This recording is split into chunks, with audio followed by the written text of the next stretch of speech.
অনেক দিন যাবৎ সবজি খেতে ইচ্ছা করছে, যেহেতু শীতের সবজি অনেক উঠে গেছে এখনই, তবে এখনও পুরোপুরিভাবে শীতের সবজি পাওয়া যাচ্ছে না, আর পাওয়া গেলেও প্রচুর দাম, আর তেমন স্বাদও নেই।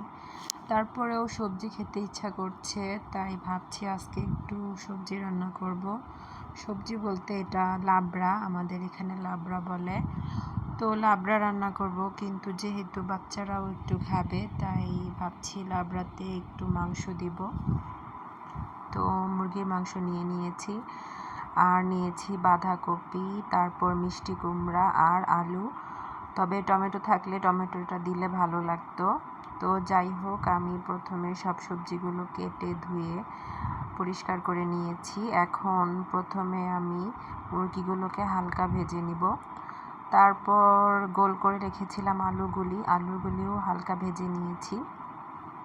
এখন তেলে দিয়ে দিয়েছি পেঁয়াজ, রসুন, আদা বাটা, জিরা বাটা আর এলাচ বাটা, মানে মাংসের যা মশলা সব দিয়ে, তেজপাতা এগুলো দিয়ে এখন আমি একটু ভেজে নিয়েছি।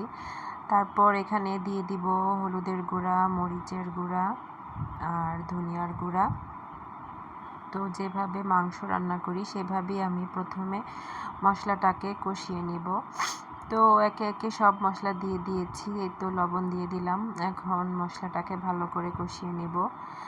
তো মশলাটা ভাজা হয়ে গেলে হালকা পানি দিব এখানে মশলাটা কষানোর জন্য। এই তো পানি দিয়ে দিলাম। এখন মশলাটাকে ভালো করে কষিয়ে নিয়েছি। এখন এখানে ভেজে রাখা মাংস আর আলুগুলি দিয়ে দিব। তো এগুলো দেওয়ার পরে আমি এখন আবার মশলাটাকে কষিয়ে নিব। আসলে লাবড়া ভাতের সাথে খেতে ভালোই লাগে, তবে সবচাইতে বেশি ভালো লাগে রুটি বা পরোটার সাথে। তো অনেক সময় আমরা সকালবেলা ডিম ভাজি, আলু ভাজি দিয়ে নাস্তা করে থাকি, তবে এইভাবে লাবড়া রান্না করলে রুটি পরোটার সাথে কিন্তু খুব ভালোভাবেই খাওয়া যায়, এবং একবারে বেশি করে রান্না করে রাখলে 2 দিন 3 দিন খাওয়া যায়।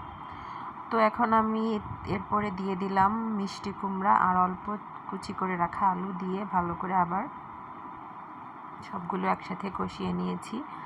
এখন আমি এখানে দিয়ে দিব বাঁধাকপি, মানে পাতাকপি যেটা কুচি করে রেখেছিলাম, ওটা দিয়ে দিব উপর থেকে। তারপর কিছুক্ষণ ঢেকে রাখবো যাতে পাতাটা একটু নরম হয়ে আসে। তো এই তো আমি এখন ঢেকে দিলাম। এখন এখানে আবার ভালো করে নেড়ে চেড়ে নিব। মানে এত সুন্দর একটা ঘ্রাণ বেরিয়েছে। লাবড়া খেতে আমার বাসায় সবাই খুব পছন্দ করে, আয়রা, আরিশা, ওর বাবা, ওরা সবাই খুব পছন্দ করে। তো এই তো কষানো হয়ে গিয়েছে। এখন একটু আমি এখানে ঘি দিয়ে দিব আর কয়েকটা কাঁচামরিচ দিয়ে দিব। তারপর আমি এটা নামিয়ে ফেলবো। এই তো আমার লাবড়া রেডি হয়ে গিয়েছে।